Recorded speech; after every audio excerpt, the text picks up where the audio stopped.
నీ దుఃఖం సంతోషంగా మారింది. గట్టిగా చప్పలు కొడదామా? దుఃఖం దేవుడు సంతోషంగా దుఃఖం సంతోషంగా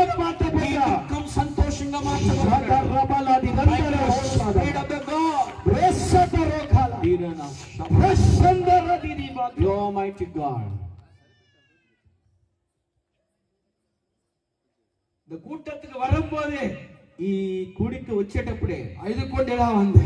నువ్వు ఏడ్చుకుంటే వచ్చావు. ஆனா வெளியே தெரியல, కానీ బయటికి తెలియలేదు. ஆனா பார்க்கிறதுக்கு மட்டும் நல்ல சிங்கம் போல இருக்கிற. మరి బయటికి చూడటానికి నువ్వు సింహం లాగానే ఉన్నావు. நல்ல சிரிக்கிற, బాగా నవ్వుతున్నావు. అన్న உள்ளம் உடைக்கப்பட்டிருக்கிற, కానీ లోపల హృదయం నలగగొట్టబడి உள்ள 5 కొండే இருக்கிற. లోపల ఏడుస్తూనే ఉన్నావు. ఆరాధన நடக்கும்போது நீ 5 కొండదా இருக்கிற. నువ్వు ఆరాధన జరుగుతున్నప్పుడు ఏడుస్తూనే ఉన్నావు. அந்த ஆராதனையே ஆண்டவர்கிட்ட கேட்கிற. ఆ ఆరాధనలో నువ్వు అడుగుతున్నావు, ஐயா அவங்க பேசுற வார்த்தை எனக்கு வேதனையா இருக்கு. అయ్యా మాట్లాడే మాటలు అనేకులు నాకు వేదనగా ఉంది. நீங்க ஆண்டவனை பார்த்து சொல்லுகிறான், తలే తమ్ముడా నిన్ను చూసి అడుగుతున్నాడు, எந்த காரியத்தை குறித்து நீ கண்ணீர் விட்டு கொண்டிருக்கிறாயோ, ఏ కార్యం నిమిత్తమైతే కన్నీరు విడుస్తున్నావో దుఃఖத்தை சந்தோஷமாக மாற்ற போகிறார். దాన్ని సంతోషంగా మార్చబోతున్నాడు. దుఃఖத்தை சந்தோஷமாக மாற்ற போகிறார். దుఃఖం సంతోషంగా మార్చబోతున్నాడు. హల్లెలూయా, హల్లెలూయా. என்ன நடந்தது? ఏం జరిగింది? இங்க அன்னாள் வந்து விண்ணப்பம் தேவனுக்கு தெரியப்படுத்த பிறகு దేవునికి తెలియపరుస్తుంది అన్న తన యొక్క ప్రార్థనలో. என்ன நடந்ததுன்னு சொன்னா, ఏం జరిగిందంటే 1 சாமுவேல் 1:20 వచనத்தை பார்க்கும்போது 1వ అధ్యాయం 20వ వచనం చూద్దాం. 1 సమూయేలు గ్రంథము 1వ అధ్యాయం 20వ వచనం. హన్నా గర్భము ధరించి దినములు నిండినప్పుడు ఒక కుమారుని కని నేను యెహోవాకు మొక్కుకొని నిన్ను అడిగితున్నానుకొని సాముయేల్ என்று பெயரிட்டார். ఆయనకి ఏం పేరు పెట్టారు? சாமுவேல் என்று பெயர். సాముయేల్ అని పేరు పెట్టారు. హల్లెలూయా, హల్లెలూయా. இன்னைக்கு உன் விண்ணப்பத்தை கேட்கிறாரு.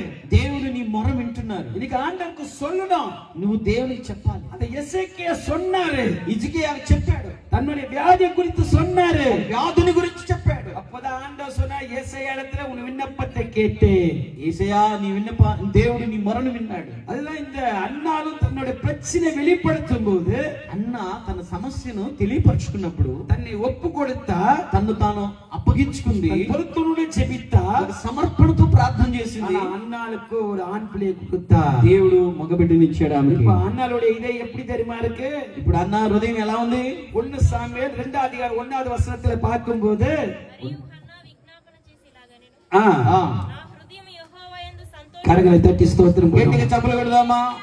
இப்ப நம்ம இதயம் எப்படி இருக்கு? ఆమె హృదయం ఇప్పుడు ఎలా ఉందంట? கர்த்தருக்குள்ள ஒரு சந்தோஷம். దేవునిలో బహు సంతోషపడుతుంది. 1వ వచనத்தை 1వ అధికారத்தை பார்க்கும்போது 1వ అధ్యాయం మనం చూస్తున్నప్పుడు அன்னாளுக்கு கண்ணீர். అన్నాకి కన్నీరు. ஆலயத்து வந்து கொண்டு போய் கொண்டுதான் இருக்கிறா. అయితే ఆలయానికి వస్తుంది పోతుంది, ஆனா கண்ணீர் மாறல.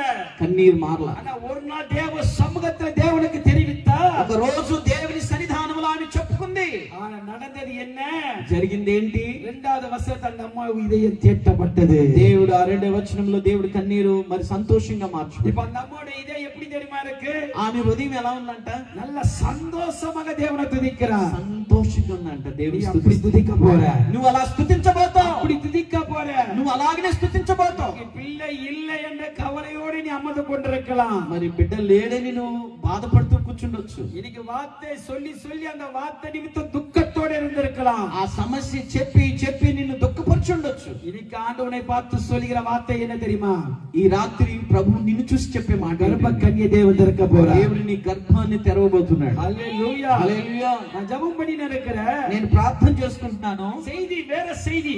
నేను వేరే వాక్యం చెప్పాలి. என்ன செய்தி தெரியுமா? ఏమి వాక్యం తెలుసా? உன்னை சரியாக அறிந்து கொள். నిన్ను నీవు సరిగ్గా అర్థం చేసుకో. அதுதான் இன்னைக்கு பிரசங்கம். ఇదే ప్రసంగం. நான் சென்னையில வரும்போது அந்த வார்த்தை எனக்கு பேசினே இருக்காரு. దేవుడు అక్కడి నుంచి వస్తున్నప్పుడు చెన్నై నుంచి అదే మాట మాట్లాడదామని, உன்னை சரியாக அறிந்து கொள்ற பிரசங்கம் பண்ணாரு. నిన్ను నీవు సరిగా అర్థం చేసుకొని మాటను మాట్లాడమన్నాడు. உட்காரும் போது దేవుని ఆలయంలో కూర్చున్నప్పుడు ஆண்டவர் వసనத்தை அப்படியே மாத்திட்டாரு. ఆ వాక్యం మొత్తాన్ని మార్చేశాడు. மாத்தும்போது சொன்னாரு, ఆత్మదేవుడు అంటున్నాడు, ஒரு கர்ப்பக்கனியை நான் திறக்க போறேன்பா. ఒక గర్భాన్ని నేను తెరవబోతున్నాను. அந்த கர்ப்பக்கனியை கொடுத்து நல்ல ஒரு ஆண் பிள்ளையை நான் கொடுக்க போறேன். ఒక గర్భఫలము తెరిచి ఒక మగబిడ్డని నేను ఇవ్వబోతున్నాను. கரங்களை தட்டி గట్టిగా చప్పలు కొడదామా? துக்க துக்கத்தோடு நீ வந்திருந்தா నువ్వు దుఃఖంతో వచ్చున్నావేమో, உன் விண்ணப்பத்தை தேவன் கேட்க போறார். దేవుడు నీ విన్నపాన్ని వినబోతున్నాడు. அது மட்டுமல்ல, దాని మాత్రమే కాదు, உன் இதயம் களி கூற போகுது. నీ హృదయాన్ని కూడా దేవుడు பெரிய సంతోషపరచబోతున్నాడు. பிரச்சனை என்ன தெரியுமா? ఏంటి సమస్య అంటే, ஒரு அடி அடிச்சாலும் அடிங்கய்யா, ఒక దెబ్బ కొడితే కొట్టండి, அந்த வார்த்தை பேசுக்கு, ఆ మాట మాట్లాడకాకండి. அந்த பேச்சு தான் என்ன வந்து வேதனைப்படுத்துது. ఆ మాట మాట్లాడితేనే నాకు బాధగా ఉంది. இப்ப சில பேர் என்ன தெரியுமா சொல்றாங்களா? చాలా మంది ఏం చెప్తారంటే, செத்தால நான் பேச மாட்டேன் నేను సచ్చినా మాట్లాడను சொல்லுவாங்களா இல்லையா? చెప్తారా లేదా? செத்தால நான் பேச மாட்டேன். సచ్చినా నేను మాట్లాడను. கரெக்ட் தான், செத்தா பேச முடியாது. సచ్చితే ఎట్ట మాట్లాడితే మాట్లాడలేదు. ஏன்னா ఎందుకంటే அந்த வார்த்தை பேசிட்டாங்க. ఆ మాట మాట్లాడారు. இன்னைக்கு வார்த்தை தான் உள்ள உடைக்கும். ఆ మాటలే మనల్ని హృదయాన్ని ముక్కలు చేస్తుంది. அடி வாங்கலாம் ஒரு அடி, దెబ్బ తినొచ్చు, ஆனா வார்த்தை கேட்க முடியாது. అయితే మాటలు వినలేము. இன்னைக்கு அப்படிப்பட்ட பிரச்சனையோட நீ வந்து அமர்ந்திருந்தா, అలాంటి సమస్యలు, అలా మాటలు విని కూర్చొని ఉన్నావేమో నువ్వు.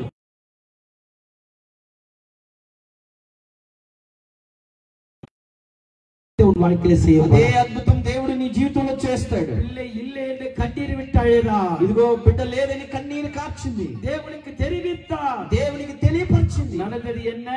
జరిగింది ఏంటి అంటే, அன்னால் பிள்ளையை தேவன் ஆசீர்வதித்தா. అన్న బిడ్డను దేవుడు ఆశీర్వదించాడు. அது மட்டும் இல்ல, అంత మాత్రం కాదు, சாமுவேல் தீர்க்கதரிசியாக மாறினார். సామ్యూయేలు ఒక ప్రవక్తగా మారాడు. அவர் నిమిత్తం రాజాக்கள் ఉరువాకపట్టారు. ఆయన ద్వారానే రాజులు మరి ఏర్పరచబడ్డారు. அவர் నిమిత్తం దేవ సముఖத்தின் திட்டங்களை வெளிப்படுத்தினார். ఆయన ద్వారానే అనేక దేవుని కార్యాలు తెలియపరచబడ్డాయి. அது காரணம் என்னன்னா, దానికి కారణం அண்ணா ஜெபித்த ஜெபம். అన్న ప్రార్థన చేసిన.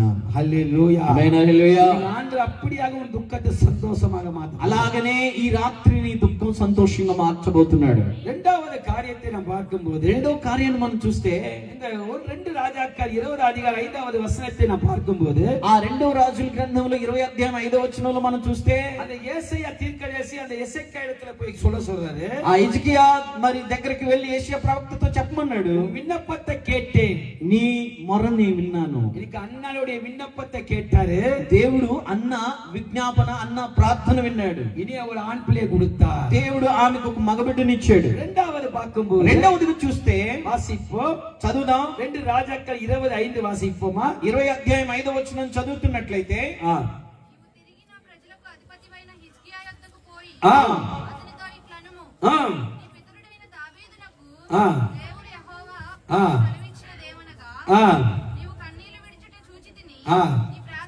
ఓకే, இந்த ஜெபம் இந்த காரியம் முதல் காரியத்தை முடிச்சிட்டேன் நானு. ఈ ప్రార్థన అనేది మొదటిగా ఒక కార్యం చెప్పేశాను. தமிழ்ல இருக்கு, அது முதல் காரியமா இருக்கிறது. కానీ దాని తమిళ్లో ముందుంది. ஆனா உன் கண்ணீரை கண்டேன். రెండవదిగా నీ కన్నీళ్లు నేను చూశాను. கண்ணீரை கண்டேன், నీ కన్నీళ్లు నేను చూశాను. அண்ணாளுடைய விண்ணப்பத்தை கேட்டாரு. ప్రభు అన్న ప్రార్థన ఆలకించాడు. அந்த விண்ணப்பத்தை கேட்டு அண்ணாளுக்கு ஒரு ஆண் பிள்ளை கொடுத்தாரு. ప్రార్థన ఆలకించి దేవుడు గొప్ప మేలు చేశాడు. இன்னைக்கு பெரிய கண்ணீர் என்ன தெரியுமா? ఈ రోజు గొప్ప కన్నీరు ఏంటో తెలుసా? பிள்ளைகள் குறித்து தான் கண்ணீர் வரும். పిల్లల గురించే కన్నీళ్లు. பிள்ளைகளை குறித்து ஒரே கண்ணீர். పిల్లల గురించి ఒకటే కన్నీరు. காலேஜ் அனுப்புனா அந்த பசங்களை பார்த்து ஒரே பயம். మరి కాలేజీకి పంపాలంటే పిల్లల గురించి ఒకటే భయం. இன்னைக்கு பிரச்சனை என்ன தெரியுமா? సమస్య ఏంటంటే, ஒரு தாய் தகப்பனாருடைய ப்ராப்ளம் என்ன தெரியுமா? ఒక తల్లి తండ్రి యొక్క బాధ ఏంటో తెలుసా? கடன் பிரச்சனை பெருசா தெரியாது, వాళ్ళకి అప్పుల బాధ అంత బాధ అనిపించదు, வியாதி பத்தி பெருசா தெரியாது, వ్యాధి గురించి అంత బాధగా ఉండదు. பிள்ளைகளை பார்த்துதான் பயம். ఆ పిల్లల గురించే బాధ, ஒரே கண்ணீர், ఒకే కన్నీరు. இன்னைக்கு பிள்ளைகளை பார்த்து கண்ணீர் விட்டு கொண்டிருக்கலாம். పిల్లల గురించి నువ్వు బాధపడుతూ ఉండొచ్చు, உன் கண்ணீரை ஆண்டவர் பார்க்கிறாரு. కానీ నీ కన్నీరు దేవుడు చూస్తున్నాడు. உன் பிள்ளை கண்ணீரை பார்க்கிறாரு, నీ బిడ్డ కన్నీరుని చూస్తున్నాడు. இரண்டாவது நான் பார்க்கும்போது, రెండవది చూస్తుంటే, ஆதியாக 21 அதிகாரத்தை நாம் திருப்பிக் கொள்வோம். ఆది కాండం 21 అధ్యాయాన్ని తీసుకుందామా అందరం? 16வது వచనத்தை நான் பார்க்கும்போது, 16వ వచనాన్ని చదువుకుందామా? இங்கே ஒரு ஸ்திரீ இருக்கிறார். ఇక్కడ కూడా ఒక స్త్రీ ఉంది. அது பிள்ளை பிரச்சனை தான், అది కూడా బిడ్డ సమస్యే. ஆதியாக 21:16வது వచనத்தை ఆది பார்க்கும்போது, కాండం 21 అధ్యాయం 16వ వచనం చూస్తే, பிள்ளை சாகிறதை நான் பார்க்க மாட்டேன், ఆ పిల్లవాని చావు నేను చూడలేకపోతున్నాను. எதிராக அன்புப்பாய் தூரத்தில் உட்கார்ந்து சத்தமிட்டாழ்ந்தார். దూరం వెళ్లి అతని ఎదురుగా కూర్చుండెను. ఆమె ఎదురుగా కూర్చుండి ఎలుగెత్తి ఏడ్చును. யாருங்க அவங்க? ఎవరు?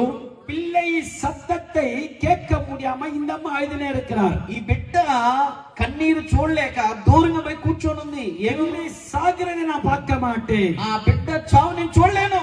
ఏనా ఎందుకంటే யாரது ఎవరది எந்த பிள்ளை ఎవరా బిడ్డ வேதத்தை தெளிவாக விளக்கணும் சொன்னா బైబిల్ చాలా చక్కగా చెప్తుంది. 14వ వచనத்தை ஆதியாகத்தை பார்க்கும்போது 21వ అధ్యాయం 14వ వచనం చూస్తే ஆபிரகாம் அதிகாலை எழுந்து ஒரு அப்பத்தை ஒரு துருத்தியை எடுத்து ஆகார் தோள் மேலே வைத்து பிள்ளையை ஒப்பு கொடுத்தார்.